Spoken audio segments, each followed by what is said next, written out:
During this video, we'll look at capturing payment information for contact and control.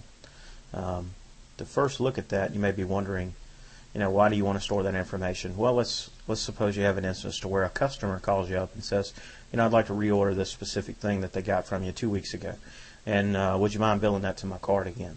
Well, if you don't have that card on file, then you got to ask for it, and they got to repeat themselves, and just the whole process there can be pretty time consuming. So what you can do to alleviate some of that is to actually store the information in Control. What Control will allow you to do is to store payment information on each contact within a specific company.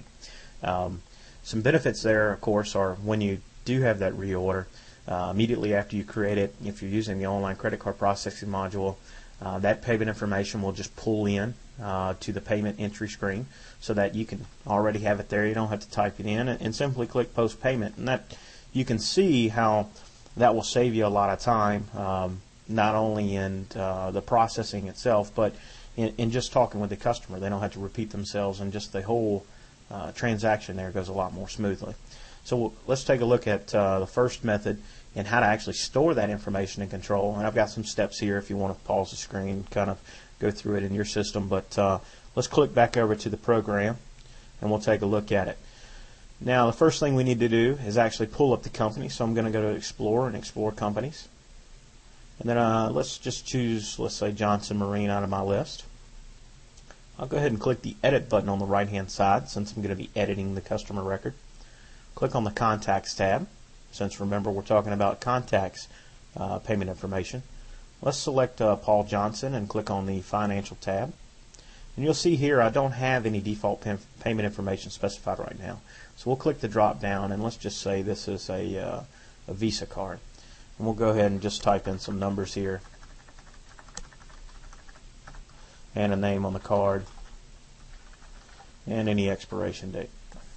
Once you're done, simply click the Save button on the right hand side, enter in your reason, and that'll save that information onto the account.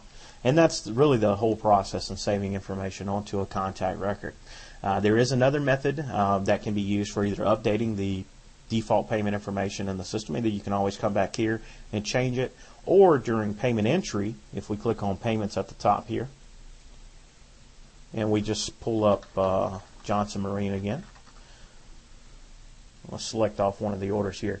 We'll actually see that the default payment information auto-loaded. Remember, we chose a Visa, and the card number was just all fours, so we see that information typed in here. And I could go ahead and post this payment. But let's say, for instance, he says, no, I don't, that card's expired, or that call was lost or stolen. That's not my number. He wants to give you a new number. You can simply click in the field here, type in a new number, and let's just say it's all fives. Type in that information, and then once you're done, you can hit post payment. But remember, this would be just that information for this one transaction. If you wanted to update the information on his actual account, you simply click the Update Contact Payment Information button here, and it'll ask you to confirm, do you want to update the full contact payment information? I'll click yes, and then it updates it for me. So now I don't actually have to go back to the customer record and change it from fours to fives. It automatically did it for me. So it just allows you to be able to update that information without having to flip back and forth from a lot of screens. Now, looking back here, we've taken a look at how to capture the information on the contact record from within the customer screen, and also how to update that information from the payment entry screen if you need to. And that concludes this video. Thank you.